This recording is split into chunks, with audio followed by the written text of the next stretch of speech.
thank you very much for that introduction. We'll see if I can live up to it. It's always great to be here. This is one of my favorite conferences to attend. I've been here each of the years since 2019 when I joined the NCA's team as the Vice President of Government Relations. I was a little worried about this week though. Had a really kind of crazy weekend. If you ever have the opportunity to lose your Apple ID and your passcode to your phone, don't. It's a really harrowing kind of experience and really kind of touch and go for me this weekend. But made it here, and I'm happy to be here. So what I wanted to do is start off with a brief introduction to the extent that folks are unaware of the National Club Association, who we are, what it is we do, and who we represent, and that kind of thing. So the National Club Association was founded in 1961, and it was founded primarily as an advocacy organization, as a representative, a trade association in Washington, D.C. to protect the interests of private clubs around the country. And it was specifically founded for the purpose of repealing a tax that had been imposed at the federal level on initiation fees and dues. So in 1961 it was founded. I'm happy to report that tax was repealed in 1965, so we're good there. And it hasn't been reinstated at the federal level. But over the course of the last 62 years, the programs have expanded. We have a political action committee, so we're engaged in the political process, not only from a policy standpoint, but also from the political standpoint. So we get in there and we support candidates that have a more favorable position towards private clubs. So that's a really important part of our overall government relations program. So the National Club Association today in 2023, I just checked my computer this morning because I was actually able to log in, which is great. We have 494 individual club members that are part of the National Club Association. In addition to that, we also have partnerships and agreements with Invited, used to be Club Corp, and also True and Privé. So if you take the combined number of clubs that are under what I call the NCA umbrella, we're knocking on the door of about 1,000 clubs around the country.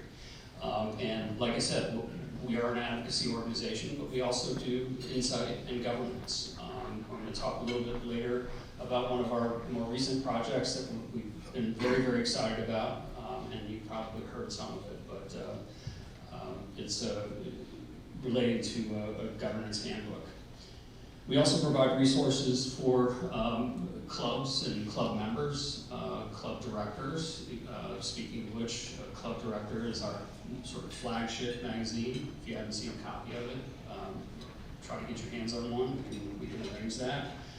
And I wanted to just touch on briefly again sort of who we are, but also how we differentiate from other associations that you might have heard of, like the Club Management Association, Golf Course Superintendents, that kind of thing. So CMAA and GCSAA are professional organizations, so they're individual organizations. So your general manager or your assistant general manager would be part of CMAA, and it's part of their absolutely critical, and very important ongoing education, continuing education. Where we differ, so that's an individual membership into that association. And we differ from that in that the entire club is a member of the National Club Association. So it's not just the one individual that's a member of the association, the entire club is. So if you're a member of the National Club Association, you can have up to 15 people that to receive our information or have access to that information, webcasts, all the resources that are available. We do advocacy, as I've already talked about, and we try to offer as much in the way of expertise and bring expertise to the private club community. We do that in a number of ways, through white papers, policy papers, and also webcasts. I know many of you are familiar with the webcast that we did during the pandemic, which was, for all of us, a very interesting time. We also, as I mentioned, have a whole library of resources that are available, and we'll get into some more of that in a little bit, and also some professional development. But a lot of this is really, we try to come at it from the standpoint of what is the perspective of a club president, a club director, a board of directors, or a member of a committee, and what are the things that they are dealing with and concerned about, and what sort of perspective are they looking for.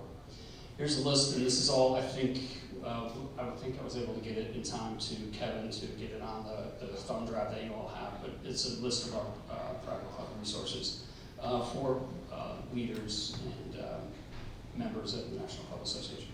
As I mentioned, one of the things that we have 3 pillars: advocacy, insight, and governance. Governance, we join with the Club Management Association of America to put out this joint document. It's a framework, it's a handbook of private club governance best practices. And this was a project that was started by NCA well over a year ago, and we set about, we had our governance committee set about trying to put together this compendium of best practices from, of how to govern a private club. So everything from, the bylaws and, the committees and board policy manual and all of that kind of stuff. What are the best practices on it? And as we went through the process as a committee, just the NCA, we realized that we were onto something that could be really sort of seminal for the private club community, but we needed to get more partners. We needed to make sure that CMAA was part of that as well. We felt like it would have much more impact having both organizations that represent private clubs from different perspectives put their seal of approval on this document and really start from there as our foundation between CMAA and the National Club Association. So we're very excited about this document. If you haven't had a chance to download it or access it, please do. I have a link here, and please feel free to take out your phones. I'm not offended, especially after the weekend I had. I like phones right now. So have a number of QR codes, so if you need access to these documents, feel free to scan the QR code. It will take you to that document, and you can download it or download it later. So I'll give folks a minute to do that.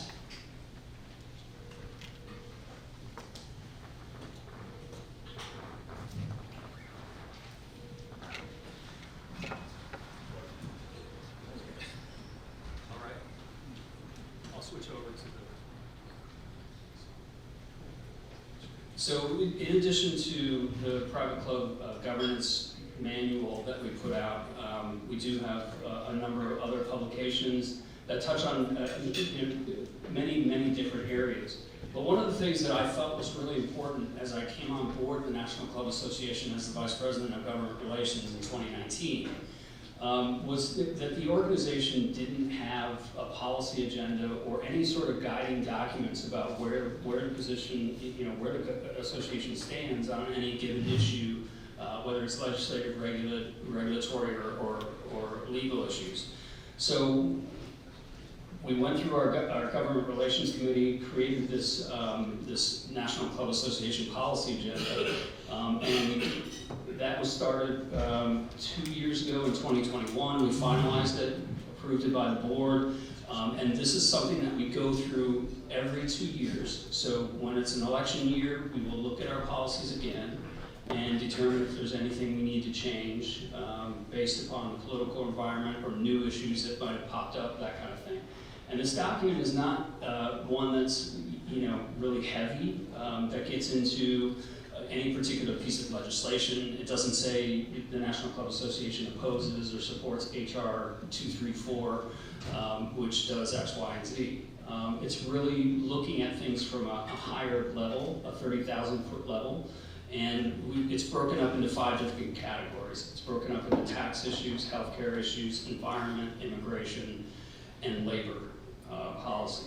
And we'll talk about some of those policies coming up here, but to give you an idea of what that policy agenda looks like, when it comes to labor, one of the things that it says is that private clubs, the National Club Association believes that employees of private clubs should be able to receive a fair wage for a fair day's work in a safe environment. I mean, it's that high level, and really tries to pin things in principles in terms of whether or not we're going to support, oppose, or be indifferent to a particular piece of legislation or regulation. So I know that there's a lot of issues that private clubs wrestle with. One of the things that I think is very prominent right now, and we've seen a lot more activity on, is labor policy. And one of the issues that I want to focus on in particular is the overtime threshold. Now, I know in the state of New York, the state of New York has its own overtime threshold. So at the federal level, the overtime threshold, which is the cutoff for you need to pay an individual at least $35,000 or $36,058 in order to be considered exempt and not eligible for overtime. I don't know, I don't remember exactly what New York's level is. I think California is closer to 50-some thousand. So each individual state can have their own policies on this. But for other states that don't have a higher one, this is potentially a big deal and something that club directors and club managers need to get their arms around and understand exactly what the impact is going to be, because we are in the stages right now where the Department of Labor, the Wage and Hour Division, has proposed a regulation that would increase that minimum threshold from $35,000, we'll just call it $35,000, to $55,000. So it's a significant increase that'll happen almost immediately once the rule is finalized. So we're in the proposed rule stage right now. And what that means is we have an opportunity to provide comment. I've already met with the Department of Labor and the Wage and Hour Division, the Assistant Deputy Secretary, and whomever else I could get on the phone or through email, and talked about what potential impact this would have on private clubs, moving from basically upping it by $20,000 at the flip of the switch. And there's also some unique issues that clubs face with respect to how the regulation is currently operating. So under the current guidelines, you can count up to 10% of an employee's commissions or bonuses toward that minimum threshold. So if you have an employee, for instance, let's say it's a golf pro who's, you pay a base salary of $30,000. Just go with me. I know that's really low, but stick with me. You have a base salary of $30,000, but you have heavy instruction and opportunities for commission, for lessons, etc. So that constitutes $60,000 in additional income per year. Only $6,000 of that 60 would count towards the minimum threshold for overtime consideration. So you have your base salary plus $6,000, you're at $36,000. Under the proposed rule, that employee would be eligible for overtime. What does that mean?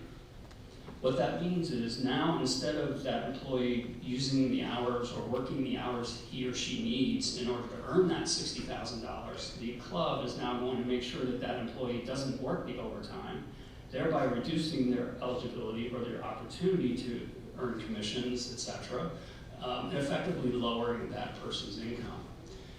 That's the practical effect of it.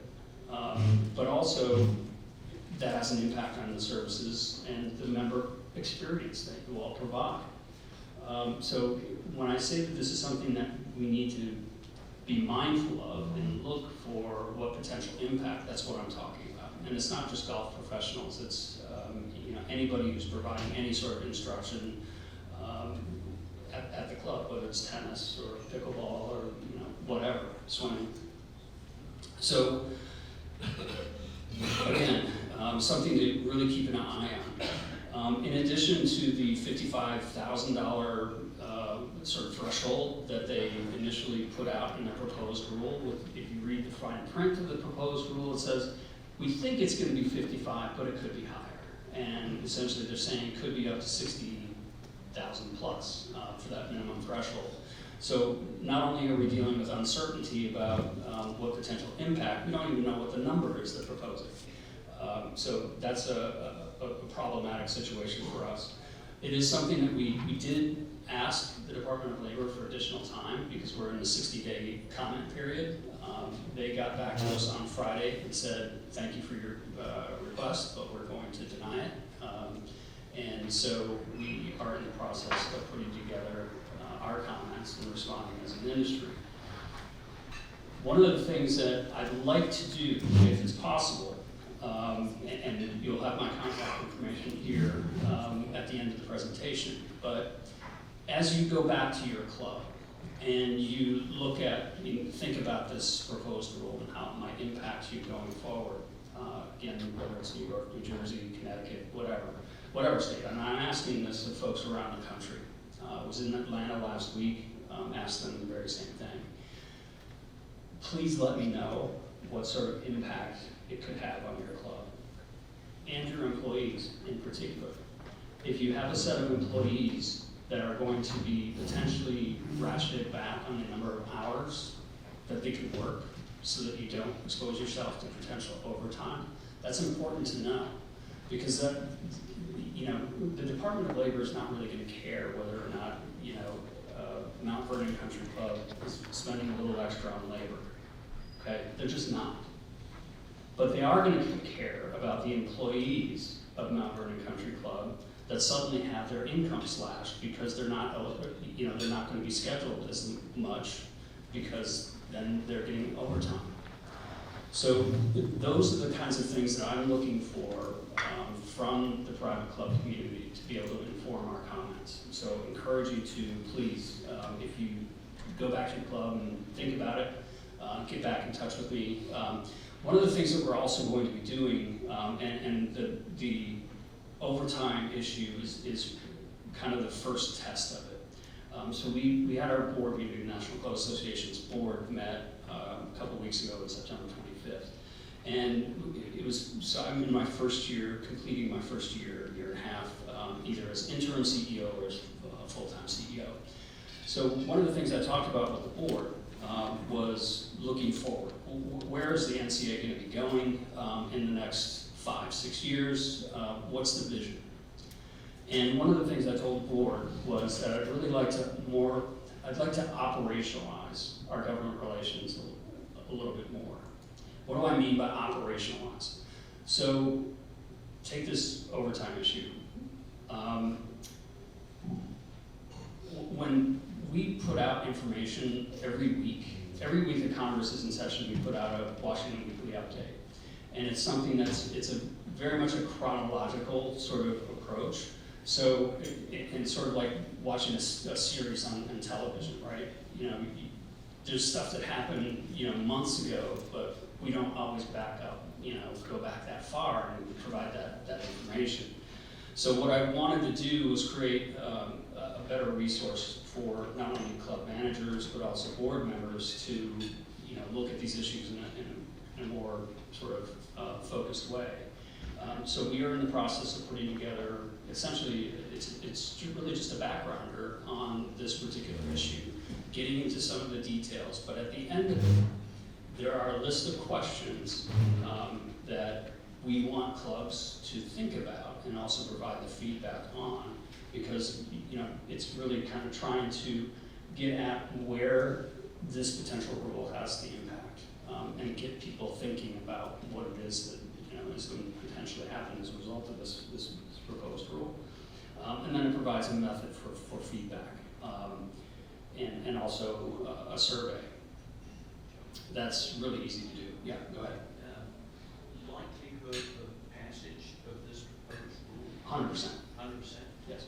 And range of time? So the comment period ends, I believe it's November 7th, right around that time.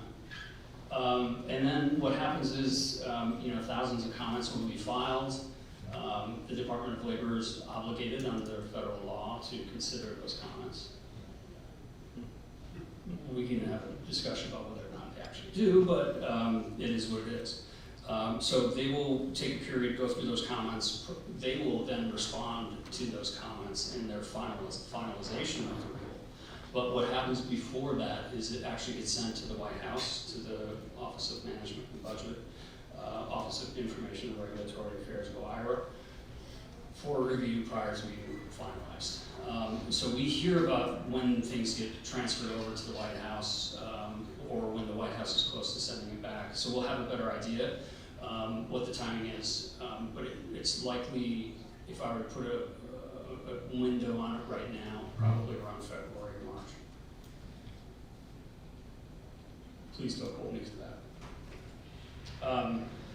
But it's something that they're going to want to get done sooner rather than later. And there's a whole list of reasons why, but we're going to be going into a presidential election next year, and the later they put out a regulation, the more susceptible it is to something called the Congressional Review Act, where Congress can initiate the final regulation and start having the agency start over again. So at any rate, so the idea here is to provide a mechanism for us to have as much feedback and discussion about these issues as possible, so that we can inform the comments and we can inform the Department of Labor of what the impact is going to be. When the legislation passes, will it have immediate implementation? No, usually it's 30 to 60 days before it is implemented, yeah. And just to be clear, this is a regulation, not legislation. So it's when I say it's 100%, this is going to happen. The only way I can say it's 100% is because it is a regulation. And this particular administration is 100% committed to getting this out. So that's kind of, I've gone a little bit deeper into this issue than I will in others, because there's some other stuff just internally that we're wanting to create more of a conversation with NCA members and with the private club community.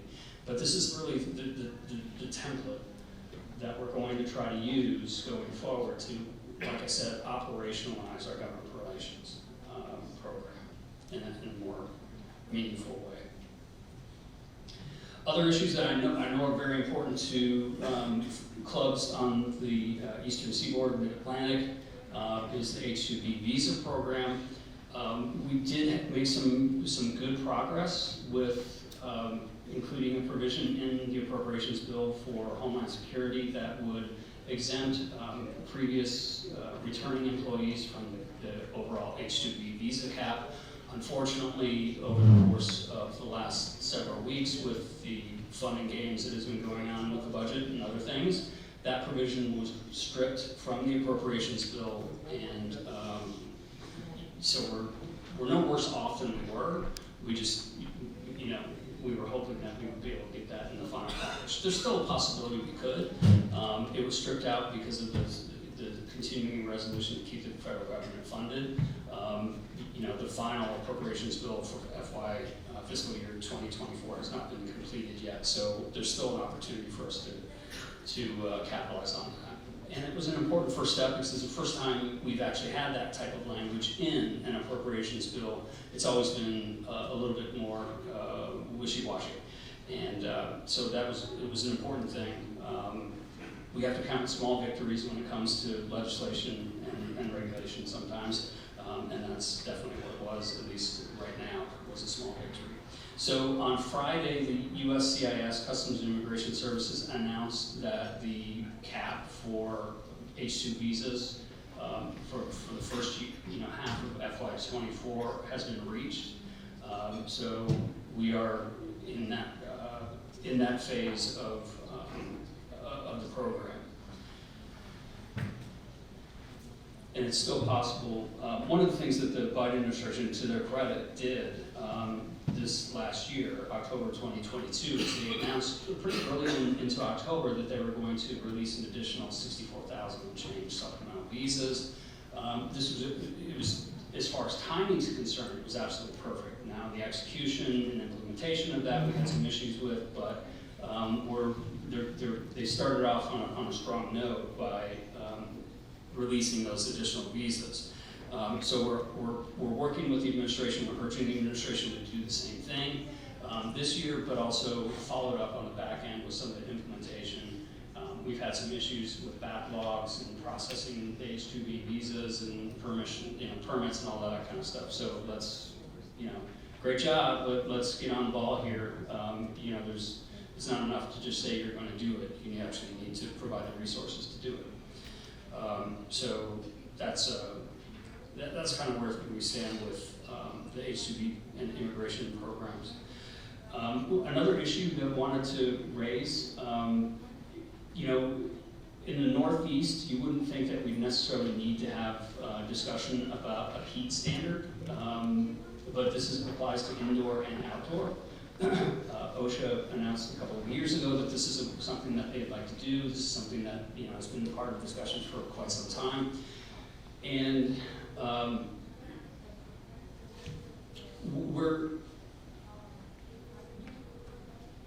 trying to be generous.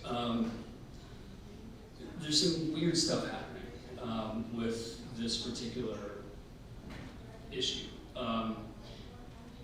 So they haven't put out a proposed rule, so we don't know exactly what they're talking about. They did ask for information from the regulated community. NCA provided comments to the Occupational Safety Health Administration, and they were very, you know, sort of general and non-specific, because, you know, they were just asking for information on things that people do to, you know, prevent their employees from being exposed to potential heat illness.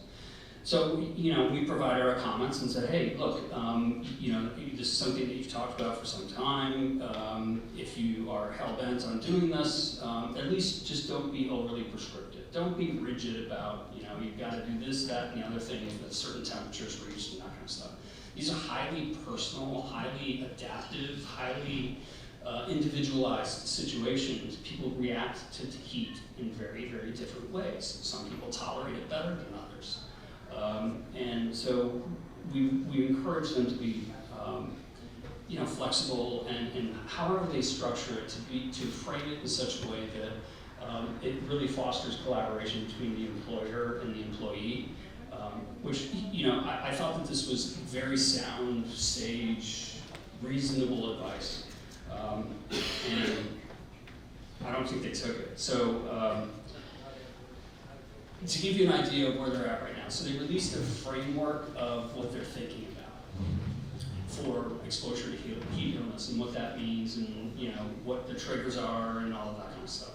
You know, we're big on triggers now. So if you have a heat index projected, like in your, you know, you pull up the phone and it says, you know, the projected heat index today is going to be 85. From what I can tell, if the heat index is 85, in OSHA's view, you might as well be on the surface of the sun, because I mean that is just beyond hot and completely unreasonable for somebody to be working in those conditions. So to give you what their framework is, if you have an index that is projected to be 76 degrees or higher, that is a severe heat warning trigger. 76 degrees is severe heat. Now, to give you an idea of the ridiculousness of that number, if you were to go to the Department of Energy and the EPA's website and ask them, what temperature should I keep my thermostat at? What do you think it would say? 78 degrees. So it's okay to sleep and keep your house at a temperature that would be, you know, dangerous to your health. But God forbid you ever try to do anything or, you know, work in an environment that's 76 degrees. So I'm being a little tongue-in-cheek, I'm being a little sarcastic, but I mean, this is exactly the type of thing that we warned OSHA not to do, which is to get into a situation where, you know, it's very rigid. If this happens, then X happens. And so, you know, that's where we are right now. So there's this weird acronym here, SBREFA. It's the Small Business Regulatory, you know, and Economic something FA, whatever, process where they work with small businesses and the Small Business Administration to estimate what the impact would be on small businesses. So we're in this SBREFA process right now. They don't have a formal proposed rule that they put out, so again, we're dealing with this nebulous kind of ephemeral kind of idea and concept, but you know, it's something that we're keeping an eye on. And again, that's something that applies not only outdoors but indoors. Yeah. Yeah, Joe, is this something the Golf Course Superintendent's Association is up to speed on too? Yes. I can see their workers being the ones most often affected. Yes, absolutely. But it also, like I said, it's indoor and outdoor, so you know, the management of the club, it's really going to potentially impact the entire club in various departments. Joe, Yeah. impact employees or is it impact independent contractors? That's a good question. The overall,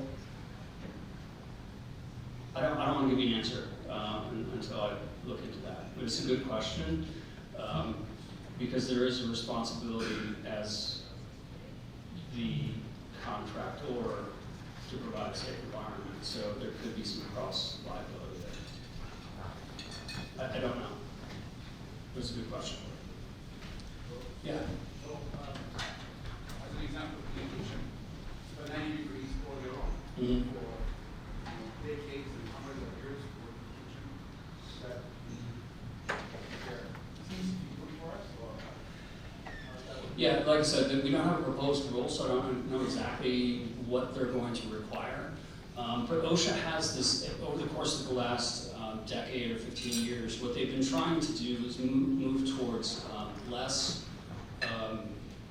administrative controls, is what they call it, and more engineering controls. Basically what that means is, I don't care if you schedule your employees in a way that minimizes their exposure to potential heat. What I'm interested in is making sure that there's no heat. Okay, so and this is sort of a philosophy that they've moved to. So when you hear those terms, administrative controls, that basically means your ability as an employer to schedule employees and limit their exposure to different hazards, right? When you hear engineering controls, what that means is they want you to change the way you do business. They want you to hire additional people. Not hire additional. They want you to purchase additional equipment. They want you to change the environment in an empirical way. So that's kind of the fundamental difference between administrative control and engineering control. So again, something we're keeping an eye on, and we'll continue to do so. And we do work with the Golf Course Superintendents, Club Management Association of America, Golf Course Owners Association, and others. We meet regularly and talk about these issues. Wanted to talk, before I get into some other more fun stuff, I'm not trying to bum you guys out, but sometimes that reality check hits. So on the court side, there's a couple of things going on, and I think I talked about this last year. There was a case down in Florida where a lower court judge said that the members that had sued their club because they changed the way that assessments are refunded, meaning they went from 100% refundable over a period of time. They completely got rid of that model because we all know it doesn't work, and it puts clubs in a bad position. We had 13 members sued that club and said, wait a minute, when I joined this club, it said that all assessments were 100% refundable. And you can't change that simply because you guys voted. That's a contract between me as a member and the club. And notwithstanding the ridiculousness of that and the fact that there's established case law in the state of Florida counter to that, a lower court judge sided with plaintiffs and essentially ruled that the bylaws in effect at the time a member signs up are essentially a contract, a binding contract between the member and the club. So essentially what that judge was saying is, you as a club, you need to make sure that you follow the bylaws that are in effect at every point for each member. So that you can't have uniform laws or bylaws that apply evenly. You've got to have different sets of rules based upon when somebody joined the club. Okay. I mean, think about administering something like that. It is absolutely, notwithstanding the fact it's directly contrary to the law. But at any rate, the lower judge sided with the plaintiffs. This is a club down in the state of Florida, Fiddlesticks. NCAA filed an amicus brief with the appellate court in the state of Florida, and we raised a bunch of issues. Obviously, this would have a huge impact, should it stand, on how clubs operate in the state of Florida. And we have 65 clubs in the state of Florida, and there's hundreds of clubs in the state of Florida that would all be impacted by this. And essentially, any club that has changed their bylaws over the course of the last 10 years is now going to have to go back and look at what bylaws were in effect when each member signed up and apply the rules that way. Again, completely ridiculous and turns the established law on its head. That was the argument we made to the appellate court. And the appellate court, Florida's 6th district, it's a brand new district that was created. They took one district and split it. This was the first case that the Florida's 6th District of Appeals heard. They specifically chose this case. And I said at the time, I think what they did is they chose this knowing they were going to overturn it, to sort of show them, show everybody that they mean business and they're serious and they're not afraid to overturn a lower court's decision. So the oral arguments were on March 2nd this year, and that went well. I don't know if you've ever had a chance to go to an appeals oral presentation. It's an interesting experience because the justices will ask questions, and you really can't tell which side they're going to come down based on the questions. I walked out of that appellate hearing basically like, we're going to lose. It just felt very, very negative. A couple of months later, actually right before our National Club Conference in May, the court issued a ruling and we won hands down. I mean, we ran the table on this case. Not only did we win the actual underlying appeal, but the plaintiffs had to reimburse the club for all attorney's fees from lower court through appellate court. So this little fun and games, to try to get out of a $9,000 assessment is going to end up costing them a lot of money. But the important thing is, this is something that the National Club Association is around for. We've established a process where if there is a case happening at the state level, and 9 times out of 10, these are going to be state level issues, we have a process where we can go through, determine whether it's something that is going to have a broad impact on clubs in that particular state, and bring in our legal committee to decide whether or not we're going to file an amicus brief in order to support the private club community. We think that this is an important role for the National Club Association to play, and so to the extent that there are any legal cases that you're aware of or potentially involved in that are going to the appellate process, please let us know. We try to keep an eye on things, but things do slip by from time to time. And it's something that we can consider weighing in and talking about the overall impact on private clubs. So this was a great success. Yeah? NCAA have recommendations on wording for bylaws to help protect against this in the future? Yeah. Something along the lines of, board retains the right to change from time to time, or, I would say 99.9% of the bylaws of private clubs around the country have a mechanism, have a means to amend them. It's just part of good governance. You should have an amendment process to that. And as long as the club follows that process to the letter, voting, quorums, the opportunity to, see the changes and, what the actual changes mean, all of that kind of stuff. As long as they follow the process, there shouldn't be any challenges to it. But occasionally you run into these issues, and, the important thing is to make sure that the club is following those rules, so they can't get hit with some sort of weird, well, you didn't, dot this I a particular way, you didn't do this, that, and the other thing. That can open you up to some potential problems there, but Yeah, I mean, it's a normal part of, and I think most, if not all states, corporate laws allow that for, 501Cs or any type of C corporation. So, good question. Anything else? I did want to mention, I know I'm kind of going a little bit long, but I was told we have extra time, and I'm a recovering lobbyist, so I'm pry the microphone away from me. One of the other legal issues I wanted to talk about is directly stemming from the pandemic.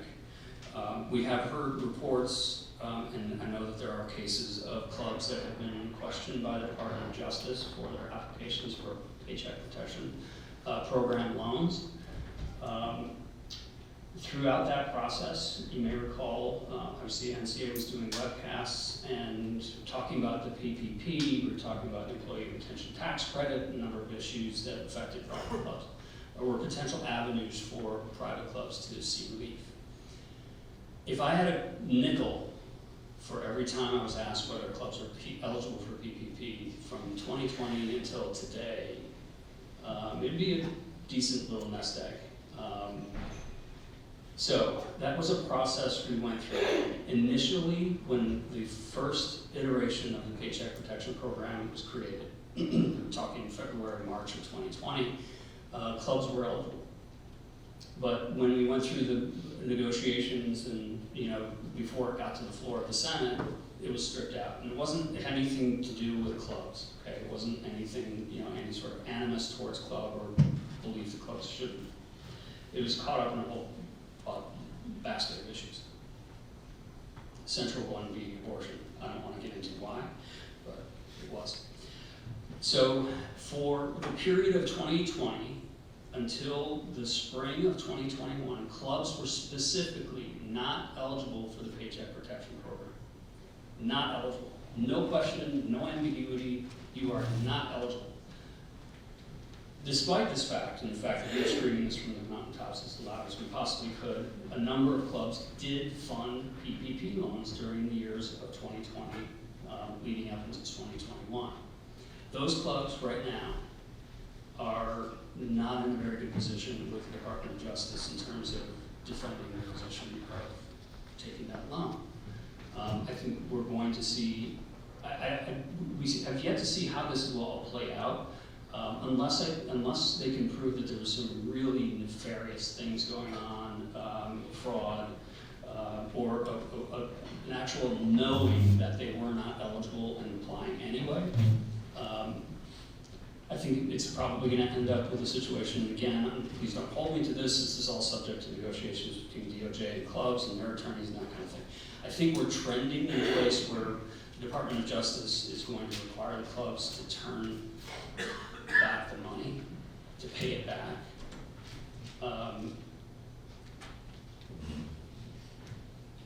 Question again, unless they can prove that there was some really shady stuff going on, they're probably not going to do punitive or anything like that. I think we're also, again, unless it was something really egregious, probably not into the criminal sphere.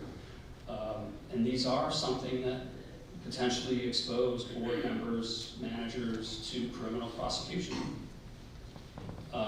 So it's a really serious issue, and that's why we tried to scream as loud as we could during this process.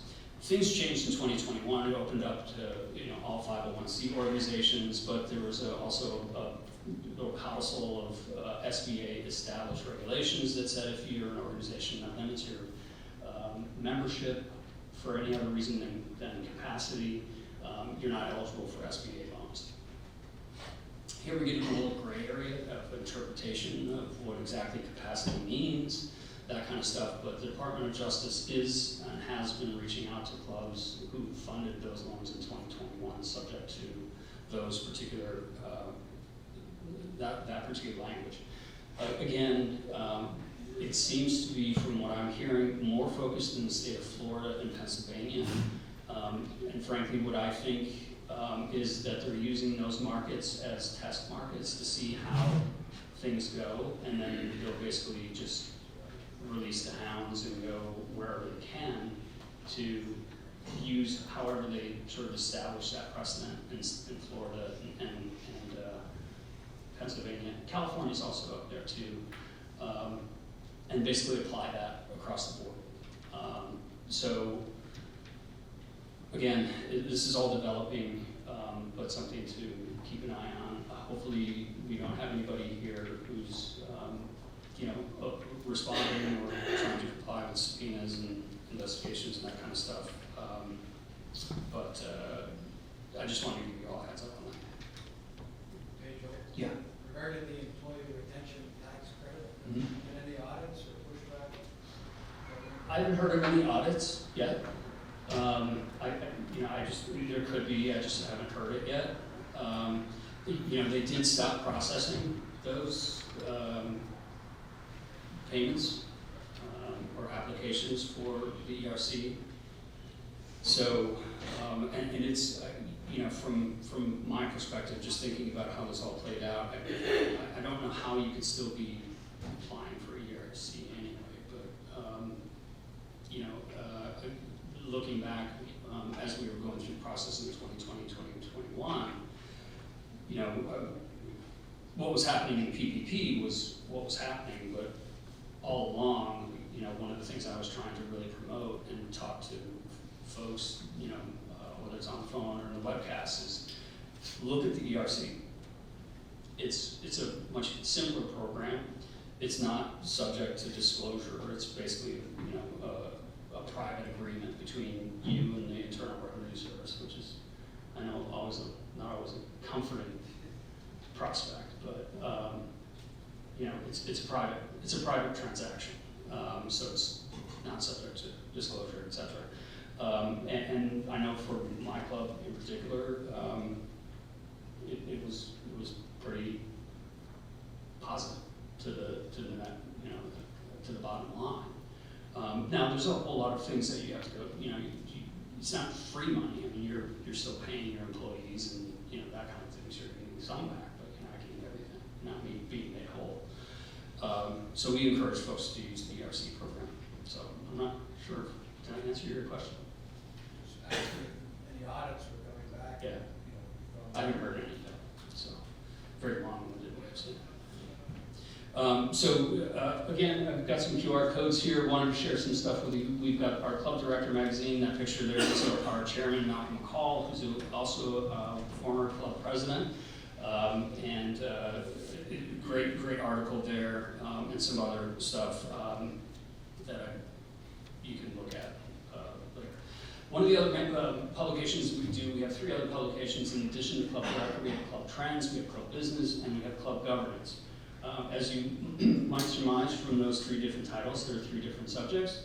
And when we look at Club Trends, we're trying to look forward at the industry and what's happening in the industry and what can we expect going into the future. Some great articles in there this month, or this issue, on food and beverage, looking at different ways you can enhance the member experience by providing options and that kind of thing. So we did have a webcast. It was October 5th.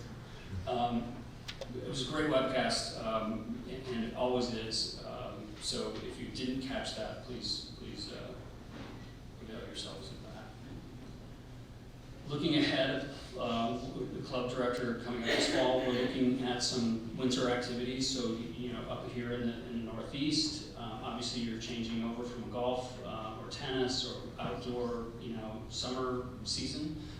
Looking at different winter activities, so we talked to a number of different clubs about things that they do and experiences they offer their members in the wintertime. Yeah. One of the top issues in the last few meetings like this has been treating caddies as employees and taxing them. That's disappeared off the list. Well, it hasn't disappeared. I just know I'm going long and wanted to. It is a perennial issue. We haven't seen the final regulation come out from the Department of Labor on employee independent contractor classifications. There's kind of 2 different processes going on. There's the National Labor Relations Board that's changing their definition of an employee or independent contractor. That's subject to the National Labor Relations Act. And then you have the Fair Labor Standards Act, which the Department of Labor actually has to do. So there's two different avenues that they explore there. We don't have the final one from the Department of Labor yet, but you know, it'll be similar to what the National Labor Relations Board did. So that's still expected there? Yes, that's still In in the hopper. first half 24? I think we'll probably see it before. It could be before the end of this month, actually. And many lawsuits still going on? Yeah, it'll be litigated, absolutely. But thank you for bringing it up. I usually do. And presently, have you heard of many settlements? I haven't been hearing much about it lately. I know that there was some activity out here in New York and New Jersey recently with complaints that have been filed, and I think there were a couple in California, but it seems to be pretty concentrated, more concentrated here in New York, New Jersey than in New York right now. So moving real quickly, this is a poll that we've done over the course of last year, and I personally found it kind of interesting. As we went through the pandemic, what we discovered, what we're hearing, what I was hearing is that there was a lot more member discipline issues happening across the country. And so we asked the question on LinkedIn. The results we got from LinkedIn was basically 83% of respondents said that they've been having more discipline cases over the course of the last previous 12 months. So what I've been doing over the course of the last year is just kind of keeping track of this. So whenever I'm out and speaking to groups such as the Metropolitan Golf Association, I ask this question and ask folks to participate in this survey. I think you all did actually respond to it last year. I think I had this in the presentation, but if you wouldn't mind casting your vote in this live poll, it is something I do aggregate over a period of time, and I'm about to share with you the results of what we've seen so far over the course of the last year and how it's trending. And in full disclosure, if you're not a member of the National Club Association, this will ask you, there's a couple questions. It'll ask you if you'd like somebody to get in touch with you about potentially becoming a member. If you don't want to, that's fine. Just say no. That's an answer very exciting. So over the course of last year, I mentioned the LinkedIn results were 83%. It's come down. So cumulatively, it's come down from that 83% initial down to right around the 50th percentile. I think we'll continue to see it potentially go down, but it's still pretty elevated. So I appreciate you all for your input on that. We have some upcoming webcasts and ones that we've done in the past, and then I want to conclude with a new program that we just started. I've really been going for an hour and a half. I'm sorry. It's you get started and you just get too lazy to stop, I suppose. So this is a new event that we kicked off last week. It's the National Club Association Championship Conference. This is a new conference for the National Club Association, and I believe it's a new concept for the overall private club community. There are conversations that happen at various conferences, but this will be the first conference, to my knowledge, that is specifically dedicated to having a conversation about the challenges, opportunities that clubs who host elite level golf championships have. And what do I mean by elite level golf championships? So you can see our discussion leaders. Colin Burns, whom you all are familiar with, formerly with Wingfoot, now with Apogee. Kevin Bozada, who is with Augusta National Golf Club. Obviously they have a little tournament every year. And Jeffrey Kriefel with the Congressional Country Club, which has a whole slate of championships that they're looking at hosting over the course of the next decade or two. One of the things that I don't want folks to interpret from this is that it's just PGA championships and US Opens. What we want to do is create a group of folks who are hosting any sort of LPGA, PGA, USGA, even state golf association championships, anything that's LIV championships, any kind of event, golf championship that's open and available to the public to come. And there's a higher level of burden that clubs have in hosting these championships. And what I wanted to do was create a conference, a meeting that really focused on those issues and tried to look at it from the overall private club community's perspective and what kind of impact these tournaments have on private clubs, how board members can be more prepared to make decisions about whether or not their club should host a tournament like this. So it's not just for those clubs that hold the majors, okay? It's for any club that holds a state golf championship, you know, all the way up to a PGA or a US Open. You know, we're going to talk about club preparation, we're going to talk about player experience, patron experience, and service excellence and community engagement. This will be happening at Army-Navy Country Club in Arlington, Virginia. It's 6 miles away from Reagan National Airport. We purposely put it there to facilitate kind of an in and out kind of participation. So you catch a flight, almost every airline has, every major city has a flight, direct flight to Reagan. Because we have these members of Congress and senators who need to be, you know, have that direct flight. So, you know, early in the morning, grab that flight, come down to DC. We'll start that conference at 10. We'll end it at 4. You can have a drink, head back to the airport, and be home by 6. So it's really, we're trying to make this as accessible as possible for everybody. The cost for attending this conference is minimal. It's $350 for the first registrant. And we are encouraging general managers to attend with their board members, club presidents. And that registration is $250. So it's really, you know, this is not a moneymaker for the National Club Association. This is really trying to facilitate a conversation and cover our costs so we can have that conversation. We're on social media, you've probably seen that, and here's my contact information. And again, I'll loop back to the whole discussion on labor and the overtime. Please, if you go back to your club, have a conversation with your board, and you come up with some, you know, observations or calculations or whatever, please reach out. You can reach me, Trauger at nationalclub.org, or you can reach me at 202-365-7927. That is my newly restored cell phone. So I actually will get the messages this time. So I think we're going to have some additional questions later, but thanks for bearing with me. I went a little bit longer, a lot longer than I anticipated, but we had a lot of ground to cover and a lot of cool stuff that's happening with the National Club Association. So thanks for sticking with me, and I'm around.